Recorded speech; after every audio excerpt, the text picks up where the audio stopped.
What you gonna do? What you gonna do when they come for you? Hi, everyone, and welcome back to the channel. Today, I'm bringing you 4 brand new cases of Social Security fraud fresh off the docket. All subjects are presumed innocent until proven guilty in a court of law. In this video, we have a Nigerian national who defrauded FEMA of $8 million, a Colombian man who had been deported 3 times but made his way back to the U.S. and assumed the identity of an American. He voted twice and received Social Security retirement benefits. We have a New Jersey man who got 16 years for stealing $3.7 million of pandemic relief money. And finally, we have a Social Security employee, you're not going to believe this, caught for attempted prostitution of an SSA beneficiary. If you like the channel, be sure to subscribe so you don't miss the latest Social Security scams and fraud. Remember that reporting Social Security fraud pays a reward. So watch the video till the end because I'm going to show you how you can get a reward if you know someone committing SSA fraud. Let's get right into it. Our first fraud case involves a Nigerian national who defrauded the Federal Emergency Management Agency of $8 million. 47-year-old Newton Ofioritsa Jamida used stolen personal information, including Social Security numbers, to register hundreds of Green Dot prepaid debit cards. He and his co-conspirators in Nigeria would then apply for FEMA disaster relief and have the funds credited to the Green Dot debit cards. You see, FEMA provides emergency benefits to victims affected by national disasters like hurricanes and wildfires. Anyone in an affected area can be eligible for Critical Needs Assistance, or CNE, to purchase life-saving supplies. Victims could choose how to receive the money, including deposits on prepaid debit cards. Following Hurricane Helene and the California wildfires, Newton and other co-conspirators from Nigeria used stolen personal information to apply online for FEMA and CNA benefits.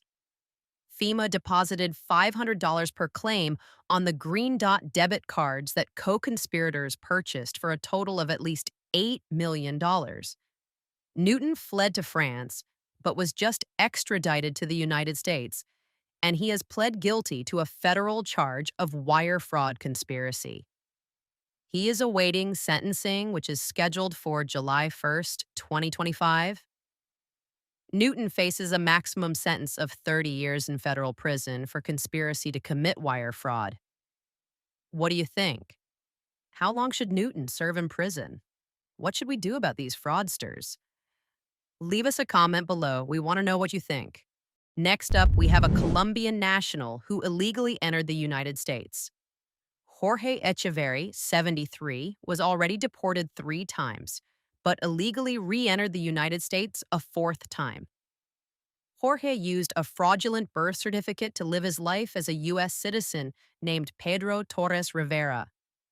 Jorge applied for a U.S. passport and even voted in both the 2020 and 2024 presidential elections. You know who he voted for.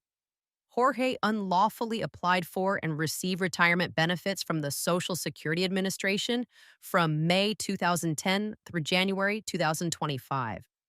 He has been indicted by a federal grand jury and charged with theft of government property, false statements, passport fraud, Social Security fraud, and false statement of citizenship.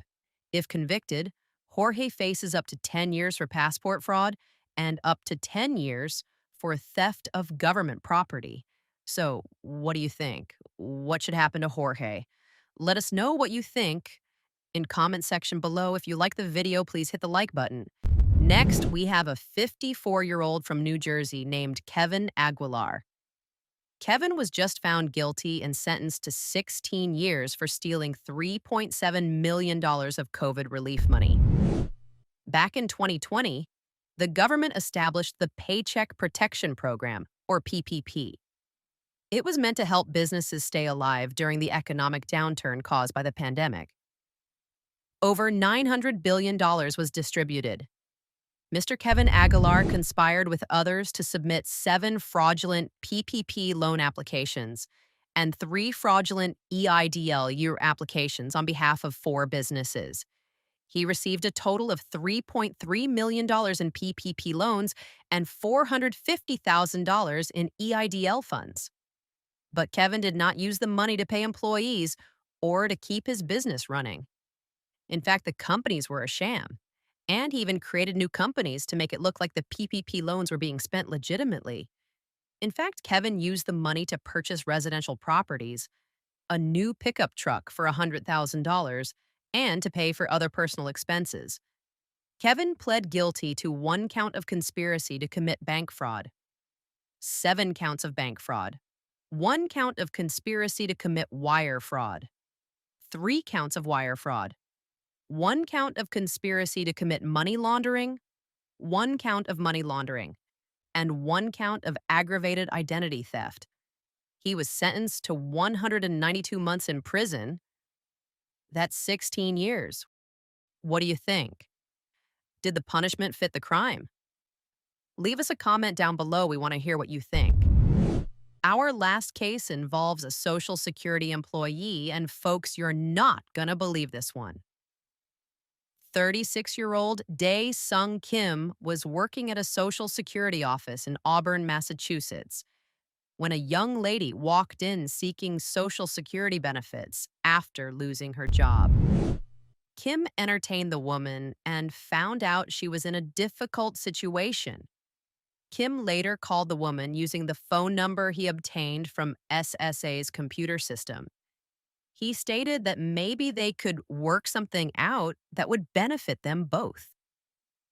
During a call monitored by law enforcement, Kim again stated to the woman that they could help each other out and proposed giving her money in exchange for sex. After a few text messages, Kim suggested that she travel to Auburn to meet him, offering to pay $100 to have sex in a car at a hotel parking lot. When Kim traveled to the hotel parking lot to meet the woman, he was confronted by law enforcement. The charge of attempting to induce a person to travel in interstate commerce to engage in prostitution provides for a sentence of up to 20 years in prison. What do you think? How much time should Kim get for attempted prostitution? Leave us a comment down below. We want to hear what you think. And don't forget to subscribe because we're going to provide updates of these criminals and the sentences they got. Did you know you can receive a reward for snitching on Social Security fraud? That's right. Under the Whistleblower Reward Program, you can get a reward up to 30% for reporting Social Security fraud. To make a report, head over to oig.ssa.gov/report. I hope you enjoyed watching the video. Click the link above to watch the next video of Social Security fraud